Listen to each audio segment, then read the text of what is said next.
The kitchen light was still on when I woke up. I had forgotten to turn it off again.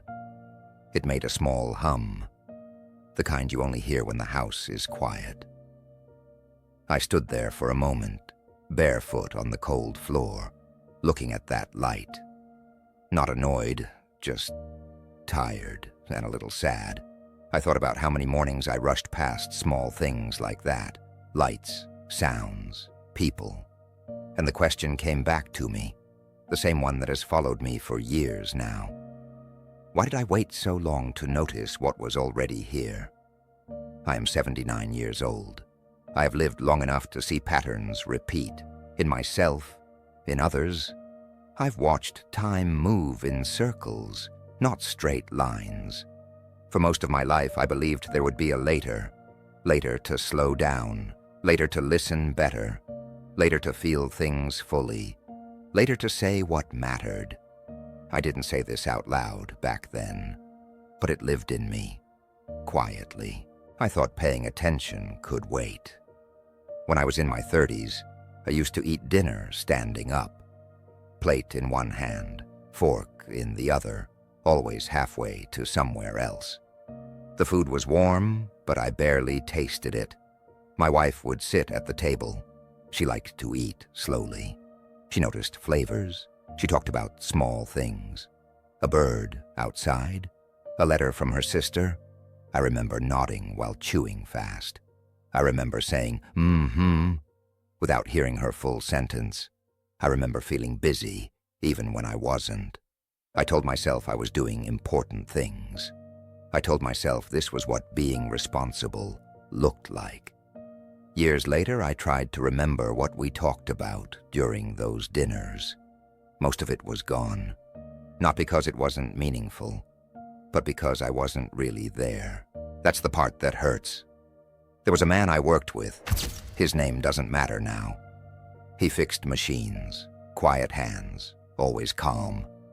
One afternoon, we were waiting for a delivery that never came. We sat on the steps behind the building, just sitting. No phones back then, no noise. He told me he liked that moment, said it reminded him of fishing with his father. Nothing biting, just waiting. I laughed and said something about wasted time.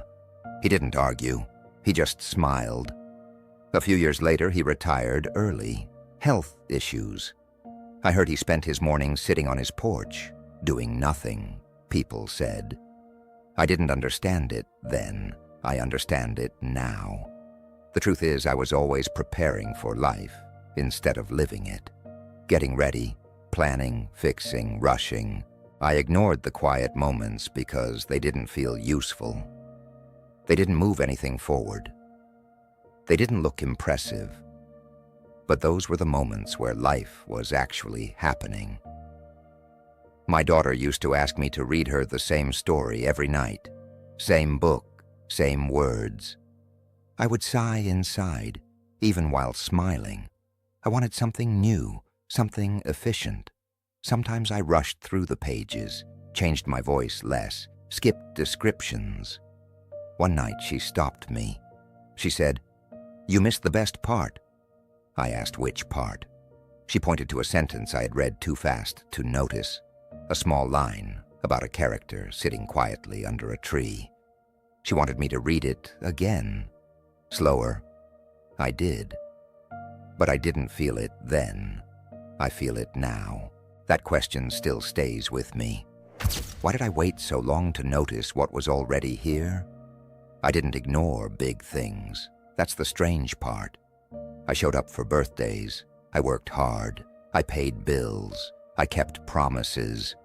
But I ignored the small things that gave those big things meaning. I ignored the way silence can hold warmth. The way a room feels different when someone you love is in it. The way time stretches when you let it. I thought meaning came later, at the end, after everything was done, but meaning lives in the middle, in the pauses. There was a woman who lived next door when we moved to our second house. Older than me at the time.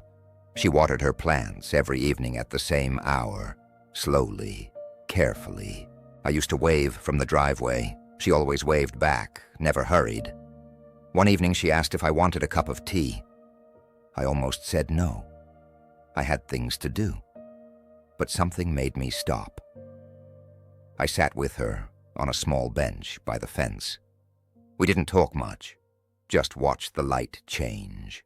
She said she liked that hour, said it felt like the day exhaling. I stayed 15 minutes, felt restless the whole time. She passed away a year later. I still think about that bench. If I'd known how rare those quiet invitations were, I would have said yes more often. I regret how often I treated presence like a luxury. Something extra, something optional. It isn't. Now my days are slower, whether I like it or not. My body makes the rules now. I notice things because there is space to notice them. The sound of a kettle, the way dust floats in sunlight, the feeling of sitting without needing to get up. Sometimes the noticing feels peaceful. Sometimes it feels heavy. Because once you notice, you also see what you missed. I missed chances to sit longer, to listen without thinking ahead, to stay with a moment instead of moving past it. No one told me not to. No one warned me. And even if they had, I might not have listened. I thought I had time. That's the quiet trick time plays on us. It never announces itself. It just keeps going. The question changes shape as I get older. It used to feel sharp, like an accusation. Now it feels softer, more like curiosity. Why did I wait so long to notice what was already here? Maybe I needed to. Maybe noticing comes with age because it requires loss. Because once things leave, you finally see their shape. I don't feel angry anymore, just aware. If someone hears this and feels a pause inside them, that's enough. Not to change anything, just to notice. Life doesn't ask for improvement, it asks for attention. Tonight, I'll probably forget the kitchen light again. And that's all right. I'll stand there, barefoot, listening to the hum, and I'll be there for it. If this brought up a thought for you, you can sit with it for a moment, or share it if you want, quietly.